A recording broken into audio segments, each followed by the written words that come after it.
Глеб был обычным парнем, с самой обычной судьбой. Он вырос в детском доме, не зная родных и близких, но не зачерствел душой. Не стал озлобленным на весь мир за все трудности, выпавшие на его долю.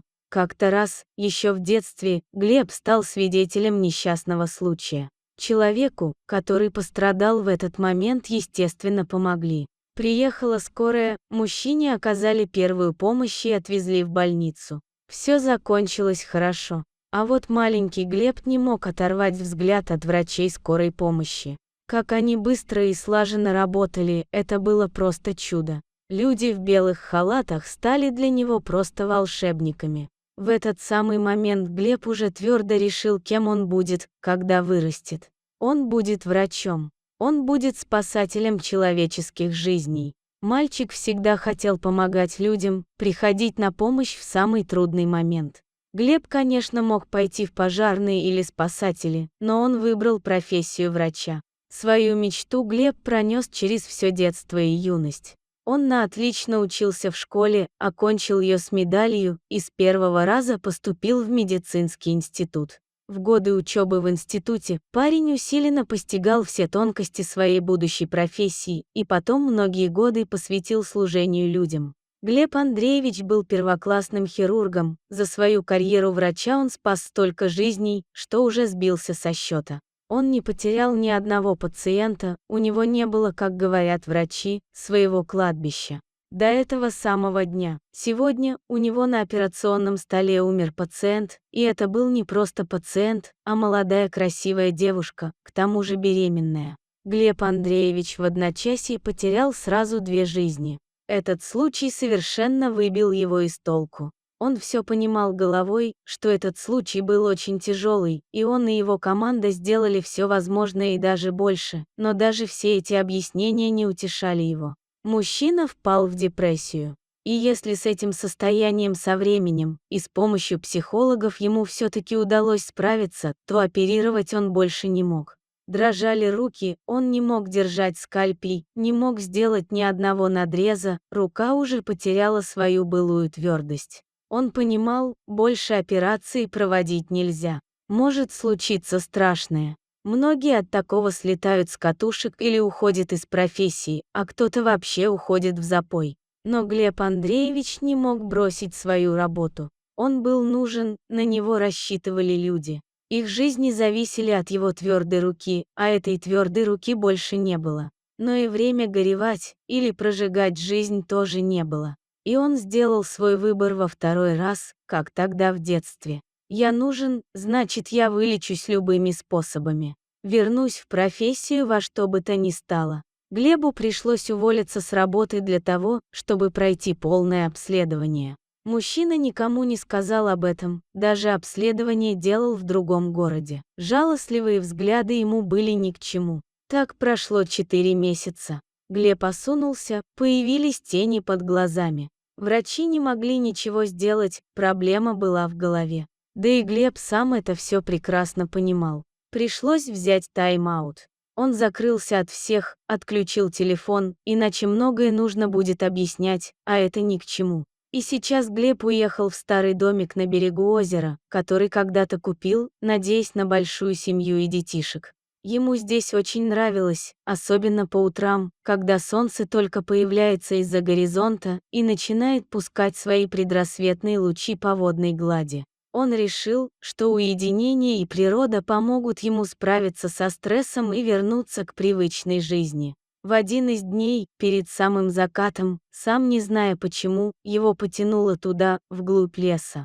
Он просто шел ни о чем не думая, слушал пение птиц, шелест деревьев и вдыхал запах травы. Хорошо на природе. Смотришь вокруг и понимаешь, здесь всегда будет жизнь. И тут Глеб увидел, как навстречу ему идет сморщенная и такая добрая на вид старушка. Он удивился, откуда она взялась.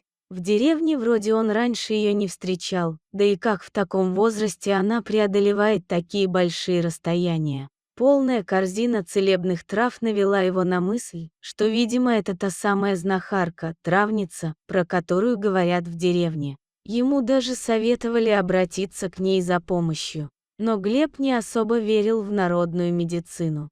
Ты спасаешь сотни жизней, а со своей не можешь справиться. Эх ты, герой, кто же тогда их всех спасет вместо тебя? Вдруг заговорила старушка, явно обращаясь к Глебу. Я знаю, что ты помощи не попросишь, поэтому сама тебе помогу. И старушка пристально посмотрела на мужчину. Ему бы удивиться, откуда бабушка в лесу все про него знает, откуда у нее столько знаний о нем, но он слушал ее словно завороженный. Но я же не один такой, врачей много, и с моим уходом ничего не изменится. Больницы продолжат работать, грустно сказал Глеб.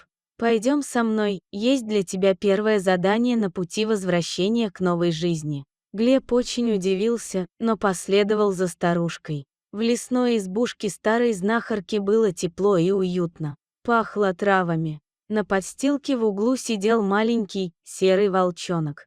«Вот», — сказала старая травница, — «друга тебе нашла», и она показала пальцем на волчонка. «Бери к себе, подлечи немного, раненый он. Будет тебе верой и правдой служить. Зверобой зовут». «И это все?» — удивился мужчина, но волчонка все-таки взял. «Пока да, но время все расставит на свои места», — загадочно сказала пожилая женщина. Так Зверобой поселился в доме Глеба Андреевича.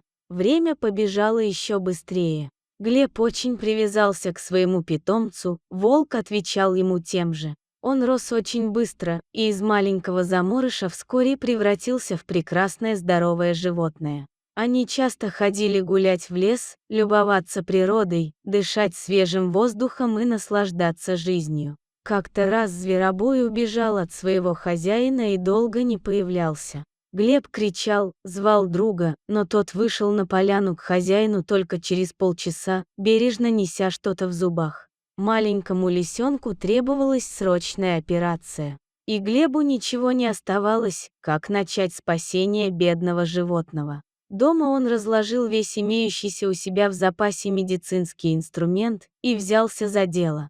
Сначала руки слегка дрожали, но вскоре уверенность вернулась, и он смог удачно завершить операцию. С тех пор так и повелось. Периодически Зверобой приносил своему хозяину раненое зверье из леса, а врач делал все, что положено для спасения божьих тварей. Теперь Глеб понял, каким образом помогла ему вновь обрести себя старая травница. Она подарила ему друга, а друг вернул ему веру в себя. Несколько дней прошли в раздумьях, и вскоре Глеб Андреевич вернулся к работе. В первый же день привезли пациента после аварии. Операция была сложная, но рука Глеба Андреевича была тверда. Он сделал все как надо. Пациент обрел второй шанс на жизнь. В этот момент хирург был счастлив. Как только вышел из операционной, он опустился на стул в ординаторской и заплакал, пока его никто не видел. В этот же день, вечером, мужчина вернулся домой в деревню. На озере он обнял волка, улыбнулся и сказал: «Спасибо тебе, Зверобой, за все, значит, будем жить».